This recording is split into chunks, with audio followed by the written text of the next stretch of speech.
Dear Patriots, before the news starts, please subscribe to our patriotic channel by clicking the subscribe button. Give us a thumbs up to this video. Don't forget to leave your opinion below in the comments section. Share the news on Facebook and Twitter so your friends see it. Thank you. NBC reporter paints Trump as a racist. Sanders leaves her crying in the corner. NBC White House correspondent Kristen Welker asked some loaded questions about the shooting of Stephon Clark while trying to paint President Donald Trump as a racist.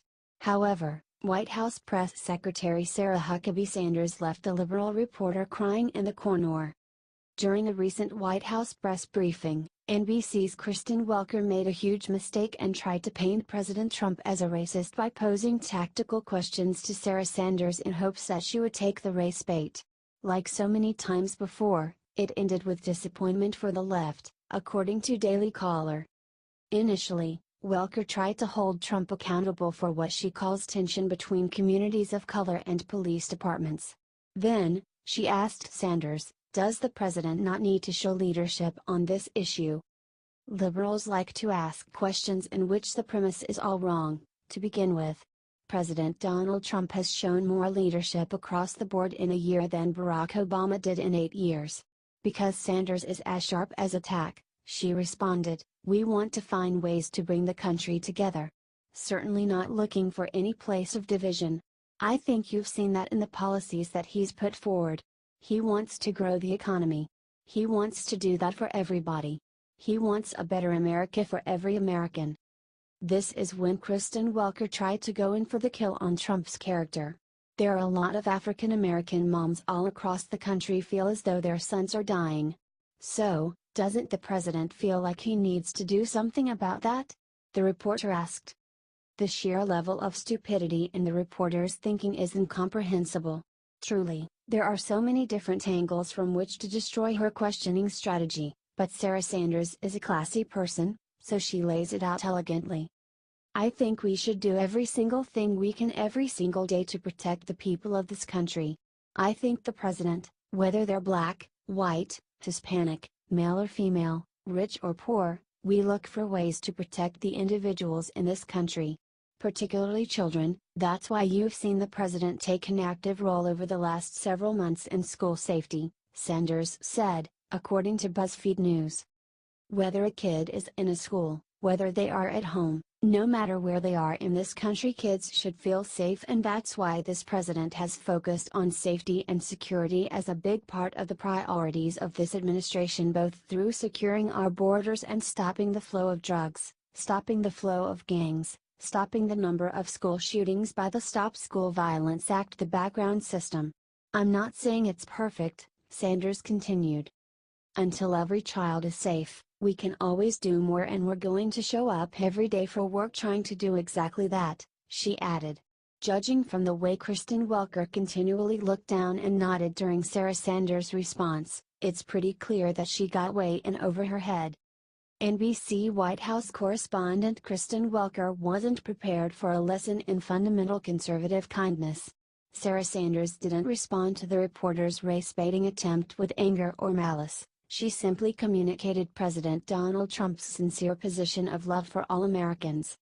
Once again, Sarah Sanders is showing America how satisfying it is to have a job where you expose liberal bigots on a daily basis and get paid to do it.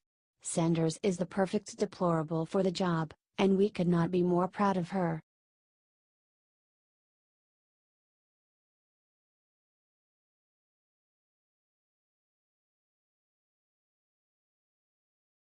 Breaking news out of North Texas. Yes. ICE arrests 89 in North Texas and Oklahoma areas during 3-day operation targeting criminal aliens and immigration fugitives. Dallas. Federal officers with U.S. Immigration and Customs Enforcement's, ICE, Enforcement and Removal Operations, ERO, arrested 89 criminal aliens and immigration violators in North Texas and Oklahoma during a 3-day enforcement action, which ended Thursday. During this operation, ERO deportation officers made arrests in the following Texas cities and towns: Allen, 1, Alvarado, 2, Balch Springs, 2, Cactus, 3, Dallas, 8, Denton, 3, Dumas, 1, Duncanville, 1, Fort Worth, 4, Friona, 1, Garland, 3, Gilmer, 4, Greenville, 3, Irving, 1, Kilgore, 1, Louisville, 2, Longview, 1, Lubbock, 15, Mount Pleasant, 1, Plano, 3, Quitman, 1, Rockwall, 3, and Tyler, 7. A total of 18 arrests were made in Oklahoma in the cities of Oklahoma City, 10, El Reno, 1, Norman, 1, Stillwater, 2, and Tulsa, 3, and Woodward, 1. Of the 89 arrested, 67 had criminal convictions, 88 men and 1 woman were arrested. They range in age from 19 to 60 years old. Aliens arrested during this operation are from the following 10 countries: Mexico, 59, Guatemala, 12, Honduras, 8, Colombia, 3, Nigeria, 2, El Salvador, 1, Laos, 1, Nicaragua, 1, Pakistan, 1, and Vietnam, 1.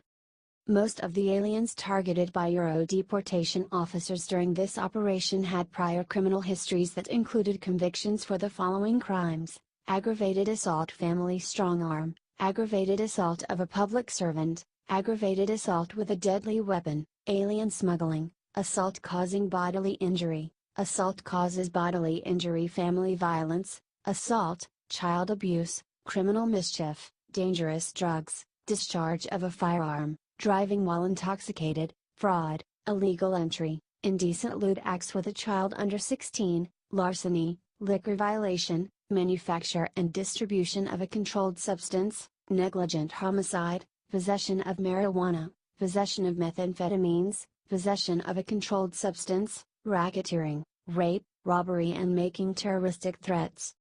23 of those arrested illegally re-entered the United States after having been previously deported, which is a felony. Depending on an alien's criminality, an alien who re-enters the United States after having been previously deported commits a felony punishable by up to 20 years in federal prison, if convicted. The following are criminal summaries of 5 offenders arrested in North Texas and Oklahoma during this operation. March 20, a 45-year-old citizen of Guatemala, was arrested at Mesquite, Texas. He was convicted of sexual assault in 1991 and was sentenced to 10 years deferred probation. He had been previously removed from the United States, and illegally re-entered, which is a felony.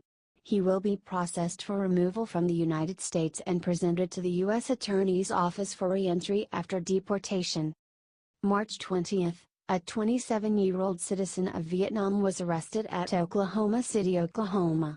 Following his convictions for rape 2, and 2 counts of indecent, lewd acts with child under 16 in 2012, he was respectively sentenced to 15 years, suspended, and to 20 years, suspended, for each count. He remains in ICE custody pending an immigration hearing before a federal immigration judge. March 20, a 28-year-old illegal alien from Mexico and confirmed gang member was arrested at Fort Worth, Texas. He was convicted of making a terroristic threat in 2013 and was sentenced to 6 months probation. He remains in ICE custody pending an immigration hearing before a federal immigration judge. March 20, a 42-year-old citizen of Mexico was arrested at Fort Worth. He was convicted of manufacturing, delivery of a controlled substance in 2012 and was sentenced to 5 years in prison. He was removed in 2015, and illegal re-entered the United States illegally in 2016. He will be processed for removal from the United States and presented to the U.S. Attorney's Office for re-entry after deportation. March 21, a 28-year-old citizen of Mexico was arrested at Lancaster, Texas. He is currently wanted by authorities in Hidalgo, Mexico, for homicide based on a 2009 arrest warrant. He also was convicted in Texas for driving while intoxicated. He remains in ICE custody pending an immigration hearing before a federal immigration judge. This North Texas and Oklahoma operation removed 67 criminal aliens from our streets and our communities, said Simona L. Flores, Field Office Director of Dallas. In addition to this valuable community service, Our ICE officers also help maintain the integrity of our immigration laws. The Dallas area of responsibility includes 128 counties in North Texas and Oklahoma. All of the targets in this operation were amenable to arrest and removal under the U.S. Immigration and Nationality Act. ICE deportation officers carry out targeted enforcement operations daily nationwide as part of the agency's ongoing efforts to protect the nation, uphold public safety, and protect the integrity of our immigration laws and border controls. These operations involve existing and established fugitive operations teams. During targeted enforcement operations, ICE officers frequently encounter other aliens illegally present in the United States. These aliens are evaluated on a case-by-case basis, and, when appropriate, they are arrested by ICE officers. Editor's note: the arrest statistics provided in this news release represent preliminary data that has been manually reported to ICE headquarters. Official numbers can vary slightly from preliminary data. Hell yeah! Boot these illegal scumbags out and keep them out. #build the wall. #MAGA. God bless.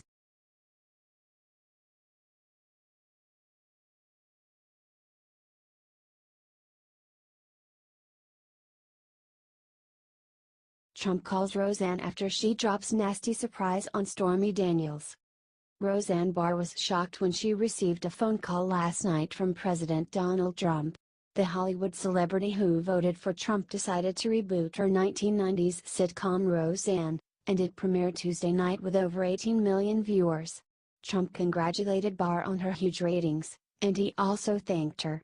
It seems that Roseanne also helped him out by giving porn star Stormy Daniels a nasty surprise. You'll love this. Roseanne Barr got the shock of her life when she learned that the President of the United States was waiting to speak to her on the phone. Barr was in the middle of celebrating her new show, a reboot of the 1990s sitcom Roseanne. She had taken a huge risk coming out of semi-retirement, leaving her home in beautiful Hawaii on a hunch that Americans wanted something other than what the leftist Hollywood crowd is offering on primetime TV. The Daily Caller reports, Barr, a Trump supporter, decided to make her working-class character a supporter of Trump in the show and defended the president after an interviewer attempted to call her out for her beliefs during a Wednesday interview with NBC. But that's not all. President Donald Trump personally called comedian Roseanne Barr Wednesday to congratulate her on the ratings of her rebooted 90s sitcom Roseanne, added the Daily Caller. White House Press Secretary Sarah Huckabee Sanders told haters at the New York Times that Trump called Barr to thank her for her support and to congratulate her on the show's huge ratings Tuesday night. The phone call comes after Roseanne received at least 18.2 million viewers on the night of the show's return, after nearly 20 years off the air. During the show, the character Roseanne Connor offers grace before dinner, saying "Thank you Lord for making America great again." There's no doubt that the president was also thrilled Roseanne somehow beat out the much-hyped 60 Minutes interview with former porn star Stormy Daniels on CBS last Sunday. Right after the Daniels interview, Trump hater Stephen Colbert was celebrating on his show. Predictably, Stephen Colbert was pleased as punch to note that Daniels and Anderson Cooper drew so many eyeballs, and not just because his late show also airs on CBS, reported Vanity Fair. Of course, it all felt real. It all felt true. That felt truer than him getting elected, blasted Colbert Monday night. Then, the premiere of Roseanne happened Tuesday night, and Trump supporters watched, blowing drugged-up Stormy Daniels' disgusting interview away. Of course, we don't have every single detail of what Trump and Roseanne said to each other, but knowing the president, I'm sure he mentioned she had trounced CNN's fake news Anderson Cooper and the Gold Diggers ratings. Twitter user _Repro tweeted, "Finally a sitcom for the right half of the country. The Roseanne relaunch is the most watched sitcom in 4 years. Even beat the Stormy trash on 60 Minutes, deranged liberals in Hollywood should be very worried." Roseanne's stellar premiere also shut up the likes of every leftist who had been droning on and on about Daniels' interview. Ever since the Russia investigation fell apart, CNN and MSNBC had to sink even lower and drag the 30th porn star out of the muck, promising her the world if she could just say that she had a fling with Trump over a decade ago. female Trump supporters shocked the losers in the mainstream media. CNN and women who had voted for Trump watched the Daniels interview while the network filmed them. What they got, in the end, were conservative women calling BS in the entire exchange between Anderson Cooper and Daniels. "This is a porn star. Why are we giving it any credibility?" said Sherry Massey, one of the women in the group. "I don't believe it because I haven't seen any hard proof," said Gina O'Brien, another Trump supporter and member of the Texas Women for Trump coalition. "Should we believe the President of the United States or a stripper porn star? I go with the President of the United States." What's the lesson learned? Those Trump haters have thrown every nasty, sneaky, slimy lie at the president, and somehow his approval ratings get higher. The economy has already outdone Obama's numbers for 8 years. Those in Hollywood might want to take a cue from Roseanne Barr and figure out how to entertain middle-class working families. It seems to be the secret sauce in getting ratings. Barr said after the premiere, "I am so happy. I left Hawaii last June to go to work to write the Roseanne shows. I worked hard through bronchitis, missing my grandkids and a bum knee, and you guys made it all worth it. Thanks so very much." President Trump called and thanked her too. Finally, we have a Trump character on primetime TV that honestly reflects middle-class America, and that isn't portrayed as some Nazi white supremacist living in a commune planning to blow up the world.